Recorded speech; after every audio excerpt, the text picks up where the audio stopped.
Hello বন্ধুরা, আমি জি Das skill development বাংলাতে আসছি আপনাদের সামনে নতুন একটি ভিডিও নিয়ে। হ্যালো বন্ধুরা, আমি নিয়ে আসছি আজকে ডিজিটাল মাল্টিমিটারের সাহায্যে কীভাবে রেজিস্ট্যান্স পরিমাপ করা যায়।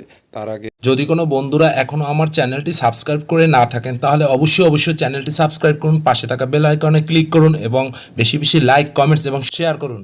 হ্যালো বন্ধুরা, আজকে আপনাদেরকে দেখাবো আমি কিভাবে ডিজিটাল মাল্টিমিটারের মাধ্যমে রেজিস্ট্যান্স পরিমাপ করা হয় এবং যে কোনো সার্কিটের রেজিস্ট্যান্স পরিমাপ করা যায় সেগুলো আজকে আমরা দেখব এবং সেগুলো দেখে আমরা নিজেরাই বাসায় বসে রেজিস্ট্যান্স পরিমাপ করতে পারবো, অথবা আমাদের ইন্ডাস্ট্রি সেক্টরে যে বিভিন্ন ধরনের আমরা কাজ করি সেক্ষেত্রে আমাদের প্রয়োজন আছে, ইত্যাদি ইত্যাদি বিভিন্ন সার্কিটগুলোতে আমাদের প্রয়োজন আছে। তো আসুন বন্ধুরা আজকে দেখি। এই দেখুন বন্ধুরা, আমি এখানে একটি ফিউজ পরিমাপ করতেছি এবং একটি রেজিস্ট্যান্স পরিমাপ করতেছি। রেজিস্ট্যান্সে আমি রেখে এখানে একটি রেজিস্টার আছে, সেই রেজিস্টারটি যত ওহমসের আমরা মাঝে মাঝে এখানে কালার কোড দেওয়া থাকে, সেই কালার কোড দেখে মাঝে মাঝে আমরা সঠিক মানটা নাও বলতে পারি, যার কারণে আমরা ডিজিটাল মিটার দিয়ে যখন পরিমাপ করব সেই কালার কোড অনুযায়ী যে মান আসবে সেটি কিন্তু আমাদের মিটারে শো করবে। তার আগে আমি বলতে চাই, এখানে আমার যদি মিটারে 1 দেখায় তার মানে আমি সিলেক্টর নবটি কম রেঞ্জে রেখেছি, মানে আমার রেজিস্টারের গায়ে যে মান আছে সেই রেজিস্টারের গায়ে মান অনুযায়ী তার থেকে আমি অবশ্যই বেশিতে রাখলে তখন ওহমসে থাকলে ওহমস দেখাবে বা কিলো ওহমস দেখাবে এবং 0.01 সেটা কনভার্ট করে আমি দেখতে হবে। এরকম করে আমরা প্রত্যেকটা রেজিস্টার আমরা পরিমাপ করব এবং রেজিস্টার পরিমাপ করে আমরা মান দেখতেছি কিন্তু, এবং এই 1 কিলো ওহমের রেজিস্ট্যান্স দেখেছি, তারপরে আমি এখানে 470 ওহমসের রেজিস্ট্যান্স দেখছি এবং এখন কিলো ওহম থেকে অবশ্যই 200 কিলো ওহমসে রেখে আমি পরিমাপ করব, যাতে যে রেজিস্টারটি আছে সেই রেজিস্টারটি কত মানের যতক্ষণে আমাকে শোনা করতেছে অবশ্যই আমি আপনাদেরকে রেজিস্ট্যান্সের পরিমাণে দেখাচ্ছি। এখানে দেখাচ্ছে 141.89, মানে কত কিলো ওহমস এখানে সেটি দেখাচ্ছে। 144 কিলো ওহম এরকমের রেজিস্ট্যান্স আছে আমাদের। বিভিন্ন টাইপের রেজিস্ট্যান্স আছে, সেই রেজিস্ট্যান্স কিন্তু আমরা পরিমাপ করতে পারি এবং এইরকম রেজিস্ট্যান্স পরিমাপ করা অথবা সার্কিটের বিভিন্ন কম্পোনেন্ট আছে, যে কম্পোনেন্ট বা ডিভাইসগুলো আমরা এই রেজিস্ট্যান্সে রেখে পরিমাপ করতে পারি। রেজিস্ট্যান্সে রেখে পরিমাপ করে তার যে একটা মান নির্ধারিত থাকার কথা সেটা আছে কিনা সেটা আমরা যাচাই করতে পারি। ট্রানজিস্টর, তারপরে আমরা ডায়োড, তারপরে মসফেট ইত্যাদি ইত্যাদি অনেক কিছু আছে এরকম ইলেকট্রনিক্স ডিভাইসে। তো বন্ধুরা, আমরা এই রেজিস্টার রেখে রেজিস্টার পরিমাপ করা শিখে গেলাম এবং আমরা কিন্তু খুব সুন্দরভাবে এটি দেখতে পাচ্ছি যে রেজিস্টারের যে গায়ে মান আছে সেটির থেকে যখন আমি কমে রাখি তখন 1 দেখায়, এবং যখন আমি রেজিস্টারের সঠিক মান তার থেকে একটু বেশি রেঞ্জে রাখি তখন আমাদের সঠিক মানটাই দেখায় মিটারে। মিটার কখনো ভুল করে না যদি নাকি মিটারটি ভালো থাকে এবং স্বয়ংসম্পূর্ণভাবে চালাতে পারি আমরা। তো বন্ধুরা, আমি এভাবে করে ওহমসে রেখেও আমি একটি মিটার রেজিস্ট্যান্স এবং একটি সুইচ আমি এখন দেখতেছি যে সুইচটা রেজিস্ট্যান্সে রেখে যে ওহমসে রেখে কীভাবে সুইচটি ভালো মন্দ বা কি একটা মান দেখাচ্ছে, এরকম অন অফ করলে কি দেখাচ্ছে, অফ পজিশনে কি দেখাচ্ছে, অন পজিশনে কি দেখাচ্ছে।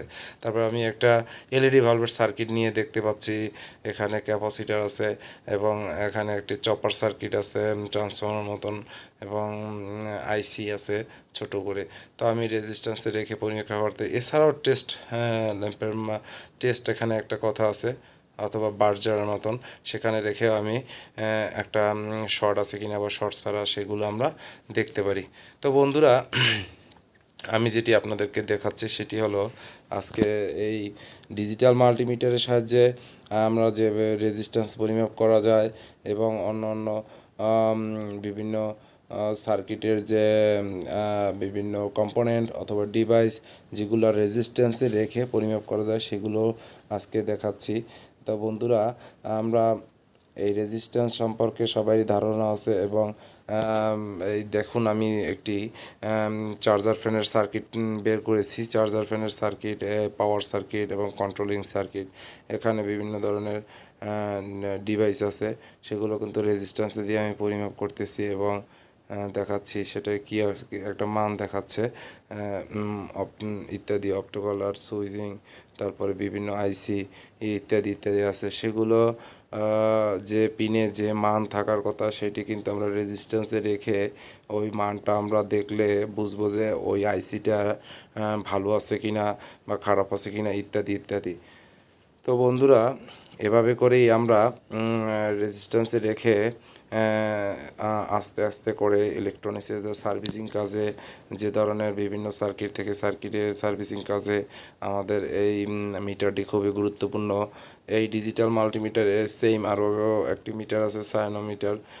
এই ধরনের কয়েকটি মিটারই আছে যেগুলো আমাদের একান্তভাবে সার্কিটের কাজ করার জন্য প্রয়োজন হয়ে থাকে। আমাদের পূর্বে আমি কিছু ভিডিওতে দিয়েছি যে অ্যাবোমিটার দিয়ে আমাদের সার্ভিসিংয়ে তো একান্ত প্রয়োজন, তার সাথে আমাদের ডিজিটালটাও প্রয়োজন, যে অ্যাকুরেট মান এবং অ্যাকুরেট কিছু পাওয়ার জন্য আমাদের এই ডিজিটাল মাল্টিমিটার ব্যবহার করতে হয়। সেজন্য আমাদের ডিজিটাল মাল্টিমিটারের সাহায্যে আমরা কীভাবে রেজিস্ট্যান্স পরিমাপ করতে হয় বা সার্কিটের ভোল্টেজ পরিমাপ করতে হয় বা ইত্যাদি ইত্যাদি আমি কিন্তু বন্ধুরা আপনাদেরকে দেখাচ্ছি। আমার এই ভিডিওতে কোনো ধরনের ভুল ত্রুটি হলে নিজ গুণে ক্ষমা করে দেবেন। আমি ততটা জানি না, তারপর আমি চেষ্টা করছি। আমি যতটুকু জানি বা শিখেছি বা কোনোটা ভুল ত্রুটি হলে অবশ্যই নিজ গুণে ক্ষমা করে দেবেন। এখানে রেজিস্ট্যান্সের ব্যাপার, এখানে একটি পাওয়ার সার্কিটের একটি ফিউজ আছে, সেই ফিউজটি যদি আমার লাইন আবার ফিউজেবল রেজিস্টার আছে, সেই ফিউজেবল রেজিস্টারগুলো আমরা পরিমাপ করতে পারি। কিছু কিছু সময় পাওয়ার সার্কিটের এই ফিউজেবল রেজিস্ট্যান্সগুলো একদম ডিসকানেক্ট হয়ে যায়, মানে পুড়ে যায় এক ধরনের অতিরিক্ত ভোল্টেজ বা অতিরিক্ত টাইমিং চার্জিং সার্কিটগুলো চললে। তো বন্ধুরা, আমি এভাবে করেই প্রত্যেকটা সার্কিটের বা ডিভাইসের বা প্রত্যেকটা ইলেকট্রনিক্সের কম্পোনেন্টের রেজিস্ট্যান্স পরিমাপ করা যায়, সেটি আপনাদের আজকে এই ভিডিওর মাধ্যমে দেখালাম। আজকের এই ভিডিওতে আপনারা অবশ্যই রেজিস্ট্যান্স সম্পর্কে এভাবে আপনারা দেখতে পাবেন এবং আশা করি আগামীতে আরও নতুন ভিডিও নিয়ে আসব, যে ভিডিওতে আমি সরাসরি আমার যে সার্ভিসিং করার সময় যেগুলো আমি করে থাকি এবং যেগুলো আমাদের স্কিল হয়, সেই কাজগুলো আমি সরাসরি তুলে ধরব। এবং দয়া করে যদি আপনারা কিছু মনে না করেন, তাহলে অবশ্যই সময় থাকলে আমার এই ভিডিওগুলো দেখবেন, না টেনে আপনারা দেখলে আশা করি বুঝবেন। আমি এই বলে এখানেই বিদায় নিচ্ছি। আল্লাহ হাফেজ।